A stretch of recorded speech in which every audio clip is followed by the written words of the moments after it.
দক্ষিণ ত্রিপুরা সাবরুম মহকুমার হরিণা এলাকায় ভক্তিময় আবহ ও উৎসাহ উদ্দীপনার মধ্য দিয়ে মঙ্গলবার মহাপ্রসাদ বিতরণের মাধ্যমে সমাপ্তি ঘটল রাম ঠাকুরের বাৎসরিক উৎসবের।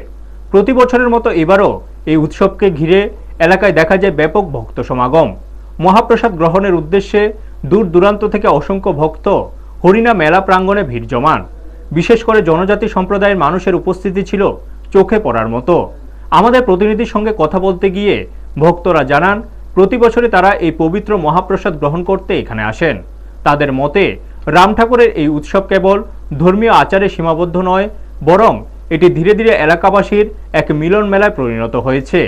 উৎসব উপলক্ষে পুরো এলাকা জুড়ে ছিল আনন্দ, উচ্ছ্বাস ও আন্তরিকতার আবহ, যা স্থানীয় মানুষদের পাশাপাশি আগত ভক্তদের মনেও বিশেষ অনুভূতির জন্ম দেয়। ব্যুরো রিপোর্ট, নিউজ তৎকাল 24। নাম? মোহাম্মদ। কোন জায়গা থেকে আইছেন? ওয়াসান মকবরা। আজকে এখানে কি জন্য আইছেন? উৎসবে আইছি, উৎসবের অনুষ্ঠান লাস্ট। প্রসাদ নিয়েছেন? হ্যাঁ, প্রসাদ নিয়েছেন? প্রসাদ লয়ে যাচ্ছে, খালি লয়ে যাচ্ছি। কেমন লাগছে আপনার কাছে এখানে এসে? হ্যাঁ, কেমন লাগছে এখানে এসে? খুব ভালো।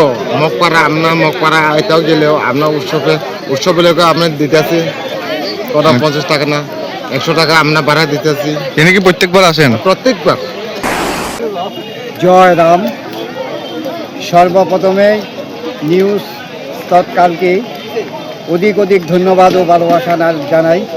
আজকে আমাদের এই যে মহান কর্মযজ্ঞের মধ্যে উপস্থিত হয়ে আমাদের সাক্ষাৎকার নিচ্ছেন এবং হাজার হাজার মানুষের উপস্থিতিতে আজকে যে সাক্ষাৎকার নিচ্ছেন, এখানে সমস্ত কিছু তারা পরিলক্ষিত করছেন, এই জন্য অশেষ ধন্যবাদ।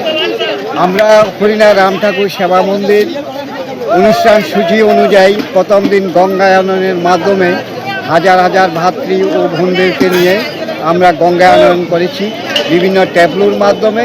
এরপর আমাদের আজকে দীর্ঘ প্রায় শেষের দিকে মহাপ্রসাদের আজকে যে আয়োজন, মাঠে আজকে হাজার হাজার মানুষের আজকে মহাপ্রসাদ ঠাকুর প্রসাদ গ্রহণ করছেন। এই জন্যই আমরা প্রত্যেক বছর যে ঐতিহ্যবাহী ধারা আমরা বজায় রেখেছি। এই জন্য আপামর এলাকার জনগণের সহযোগিতার মাধ্যমে আমরা অনেকটা একটা বড় বাজেটের আমরা অনুষ্ঠান করে থাকি। প্রায় 11 লক্ষ টাকার মতো আমরা এই বাজেটটা করে থাকি। আমরা এখানে অন্নভোগ করি।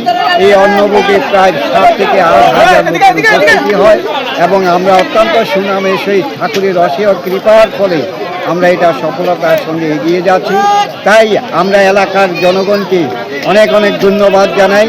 অনেক জন থেকে, অনেক ভাই ও বোনদের কাছ থেকে আমরা সংগ্রহ করে আমাদের এই অনুষ্ঠানকে আমরা যে প্রত্যেক বছর সফলতার দিকে এগিয়ে যাই, অনেক জনের হাজার মানুষ সহযোগিতার ফলে আমরা যে এগিয়ে যাচ্ছি, এটা আগামীর দিনেও এই ঐতিহ্য আমাদের পূর্বের যারা আজকে মৃত হয়েছেন, স্বর্গে বাস করেছেন, তাদের দৃষ্টান্ত অনুসরণ করে আমরা ক্রমান্বয়ে আমরা এগিয়ে যাচ্ছি। আগামী দিনেও আমাদের এলাকার জনগণের সহযোগিতার মাধ্যমে, ঠাকুরের অশেষ কৃপার মাধ্যমে আমরা এগিয়ে যাব।